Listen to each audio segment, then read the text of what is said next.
brussosbrand.com, where the pros are the pros. And let's talk about that, Stevie, because what Ben said is absolutely correct. So what happens? Let's jump over to Raw. We're the only thing worth seeing in this is the freaking Cody promo, so we could rip that to shreds. Okay, bro. So Stevie, Cody goes in there with gloves off. If like Ben said, if Rock can do it, I can do it. And bro, what did this freaking guy do? He went right to the cheap heat. Nothing creative at all. Called them, oh, bro, I don't think you're a heel. I think you're an asshole. There's nothing creative about that at all. You're a whiny bitch. Bro, you've got little dick syndrome. So, okay, Cody, so now gloves are off. So now we're going to get the cheap heat. Now we're going to throw cuss words out there that we know that the marks are going to ooh and ah over. But what you're doing, bro, is you're showing now. You're basically showing who you are, bro. We are seeing a guy 3 nights before oozing, bro, just freaking charisma with this entertaining promo where he's just not name calling. Then we come 3 days later to you where, okay, bro, well, if he could do it, I could do it. Okay, bro. So what does that equate to? That equates to you calling names, bro. Like you're a freaking 12-year-old kid, you're name calling. And I'm telling you, bro, here's what I walked away with after watching these 2 promos, Stevie. Please correct me if I'm wrong. I'm watching Cody's promo, and Ben, this is what I mean about the basic fundamentals that Cody Rhodes does not understand. So I'm watching a promo. Bro, he's wrestling Roman Reigns for the WWF Universal title at WrestleMania. This has been a year in the making. So what is he doing, bro? The entire promo is directed at The Rock. You're not wrestling The Rock, bro. You're wrestling Reigns for the title. So that tells me one thing.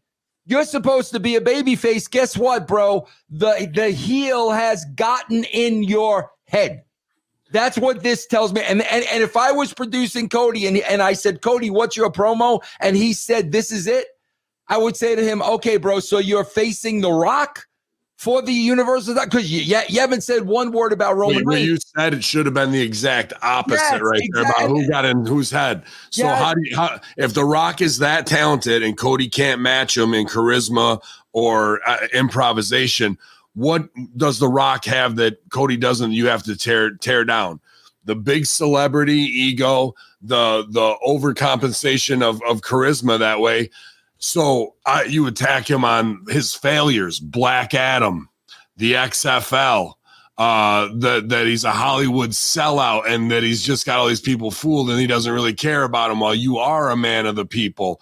And then you even try and upset the bloodline by saying you're supposed to be the man and you're trying to outshine your cousin. Everybody knows that you're a POS, bro, and that you're vindictive. And it's only a matter of time before inside the tribe, somebody turns on somebody else and you plant that seed so they have paranoia of each other. He didn't do any of that. He didn't do any. And then not only that, so my takeaway from this promo was, okay, babyface, The Rock is 1,000% in your head. Roman Reigns is an afterthought. Then, Stevie, we got to a point in this promo where I started asking myself, does he now, does he have a match? Does The Rock have a match against Cody's mother? What, Stevie, when you say my mother beat up an off-duty policeman at a Willie Nelson concert, so your mother's wrestling The Rock now? What this? I swear to God, Ben, for having Dusty as a dad and having Dustin as a brother, this guy doesn't have a clue as far as psychology of a freaking promo goes, Stevie. He doesn't have a clue. We may have to put most of this on the fact that creative gave him this. And for some reason, Cody and Seth are playing along with it. Because if they're going in the business for themselves and they're ad-libbing, we continue the trend. Let's talk about this. Rock, looking cool, looking calm, looking collective, didn't really raise his voice a whole lot, does his Rock, kind of verbiage and everything.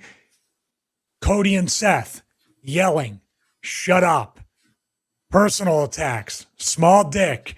They did like the cheap heat. Bro, it's the one that's going with the ad hominem attacks when Rock is basically, as Ben would say, speaking those truths in a work sense. And yeah, Rock's trying to be a heel, but he looks more composed than the baby faces. And the baby faces should be putting over Rock and Roman Reigns and everything and making them in the promos, just like Sami Zayn's kind of doing and Chad Gable's kind of doing with Gunther. If you're calling him a guy with a small dick, an asshole, shut up, you talk too much, and then those guys beat you, or the guy that works 11 days a year beats you, then who the fuck what are you? Yeah. That's the problem with, you need to still elevate whoever you're working. Even if you if you put him over, you elevated them so high that, of course, he's the greatest to ever do it. Yeah. So I'm going to try again. But no, when you're like knocking him down, then the guy's a piece of shit, and then he beats you at WrestleMania. What does that make you? Does that make sense? Yeah, I mean, Ben, I broke this down the other day because, bro, let's just look at this realistically. We got two audiences here, bro. We got a Mark crowd, obsessed wrestling fans who have convinced themselves that this shit is real. It's their life 24/7. They sing along. They decide who the guy is going to be, yada, yada, yada. Then we got the casual fans, on the other hand, who stop watching this altogether. So, Ben, I like to let's look at these two sides. On one side, bro, we have the whiner and the crier. That's what we got. Seth Rollins with that freaking nasally voice. We got the whiner and the crier. These are the two guys, bro, that in high school. Deuce, Team Y cry. Write that down. Right. In high school, bro, you know damn well these two guys sat at the cafeteria table alone, with their little lunch boxes, bro, eating their sliced apples and the little carton of milk that their mother put in there. And, they're probably talking about wrestling. Okay, bro? All of a sudden, bro, here come the varsity quarterback, the varsity running back, the undefeated football team, bro, who are going to the state finals, and they're being followed by every single hot chick on the cheerleading squad. That's what we've got here. So, bro, the marks are going to the two guys sitting alone at the table because that's who they relate to. Everybody else are going to the freaking jocks with the hot cheerleaders because that's who you want to be. And bro, that's exactly what's going on here, bro. Freaking Reigns to the casual fan. Reigns and Rock are the freaking baby faces, and these two other clowns are the whiner and the crier, and we want to see them get their asses kicked. I mean, right or wrong, you guys? Yeah, showing up in powder blue suits with a fucking pocket watch, bro. Like, I get it. You're trying to do the Crockett NWA fucking horseman shit, but it just is not play. Or even when you come out and say, what do you want to talk about to the crowd, like over and over, that shows that you don't have, like, you're instantly giving the crowd the power when you do that. Yes. And that's the last place where it belongs is with them. So one other thing, just to go back and yeah, your analogy of that is spot on. But to go back of, Diarrhea Dwayne or whatever it is, those are still coming from the writers that are going to those guys. What's the real difference in this Tale of Two Shows? And you can say I'm the final boss or what have you, but that is what it is. He's $30 million invested now, right? What they're paying him or how he's in on with Ari. So he is the boss and he can do what he wants. And those guys act like they're going off script when they work blue, but they're not. They're still getting that from producers and writers, and they're having to be subservient. That's where they're like, well, we got to make it look real. So they think that's the trick to make it look real when it's not at all. So when they need to do that real talk, they still can't do it because they're not allowed to, because there is a hierarchy and pecking order. Ben, I don't think they could do it. If they were allowed to, I don't think they could do it. Bro, you know what's... Yeah, but if you were a writer and the gloves were off, I could give them the tools to go out there and do that. But the fact that there is an unspoken, this guy's over and can have your fucking job and bury you, I don't care how much of a star you are, Rock's not here with them anymore. He's management, and up here, he's the office. And that's why those guys can never truly take the gloves off and go up here. What they're doing is just simple, like you said, cheap heat, you're a bitch, whatever. No, I mean, bro, Seth Rollins, there's a routine now. If you notice, Stevie, there's a routine. When he's getting eaten up on the microphone, this is what he's done the last 3 weeks, Stevie. Whether it's Drew eating him up or Rock's eating him up, you know what he does, bro? He gets in the guy's face and tells him to shut up. That's what he does. When he's getting eaten up on the mic, he'll tell the guy to shut up. But Stevie, here's another little thing that nobody there has a clue. So Cody does a run-in in the first segment. And what does Michael Cole turn around and said? Bro, he's doing a run-in, blah, blah, blah, blah, blah, with his $1,000 pair of shoes.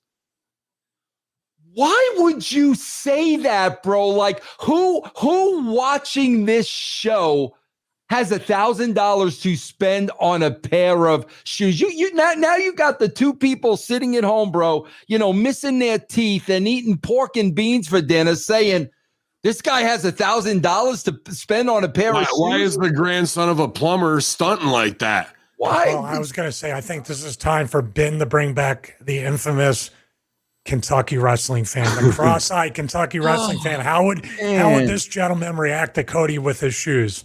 Hey, look at Maul, get in here. He got them $1,000 shoes on. He got the penny loafers with the quarters in them. Goddamn! I'll tell you what, I only got me old shit kickers, but I'm gonna get me a pair of them gators on me, swinging from the rafters just like Ric Flair in the old days, pal. We gonna style profile. Woo! Got some gators, boy. Yeah, Stevie, I got to ask you a question. This is a simple question.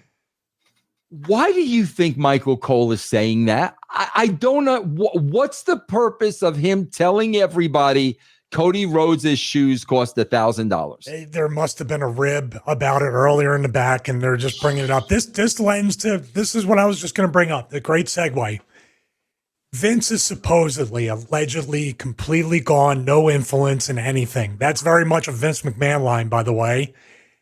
Why isn't the infrastructure completely torn down with yes men producers, sleeper cells in producing and writing, and nobody can just want to put out the best product? The politics are the exact same as when Vince was there. Why has nothing changed? Why has Rock not come in and said, I came in here with $7. I got myself over. Austin got himself over. Taker got himself and kept himself over. Why can't we just let the talent do this and take the handcuffs off of them creatively? But it looks like the same exact show as when a certain feces guy, call him, a guy like the poop on people's heads. It's the same exact company. Why is that, Ben? That's a great question, Stevie. Yeah, I'd love to hear Ben's take on that. Because he hasn't sold all of his stock off yet. He's still there. He is still there. He's still there. Is Deuce there? Is Game there? Is Michael Hayes there? And that's all you need to know. He's still there. Ronda Rousey even stooged it off. We've been saying it. Allegedly, they don't want to listen. The USA president listened allegedly for a little while, and then he moved on and was the smartest out of all of us. So he was tired of this shit. He was like, he said, "Fuck that."